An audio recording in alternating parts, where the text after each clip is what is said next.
శ్రీ పొట్టి శ్రీరాములు నెల్లూరు జిల్లా వెరవలూరు మండలం రామతీర్థం గ్రామంలో జరుగుతున్న శ్రీ కామాక్షి దేవి సమేత శ్రీరామలింగేశ్వర స్వామి బ్రహ్మోత్సవాల్లో భాగంగా కళ్యాణం అనంతరం జరిగే తీర్థవాది సముద్ర స్నానాలు ఘనంగా నిర్వహించారు.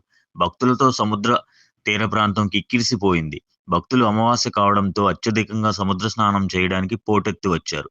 వచ్చిన భక్తులకు గ్రీన్ఫీల్డ్ అధినేత ఓజిలి కృష్ణారెడ్డి అన్నదానం మరియు ప్రసాదాలు అందజేశారు. ప్రతి ఒక్కరూ ఆనందంగా ఉండాలని, దేవుని సన్నిధికి వచ్చిన వారు ఆకలితో వెళ్ళకూడదని, వచ్చిన భక్తులందరికీ అన్నదానంతో పాటు ప్రసాదాలు అందించి తన దాతృత్వాన్ని చాటుకున్నారు.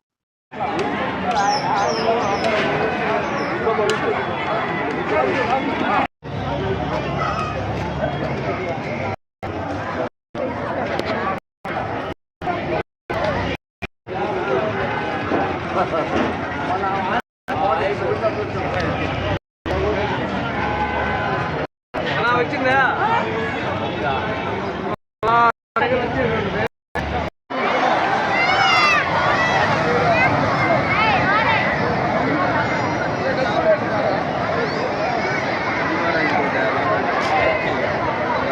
చాలా బాగుంటుంది.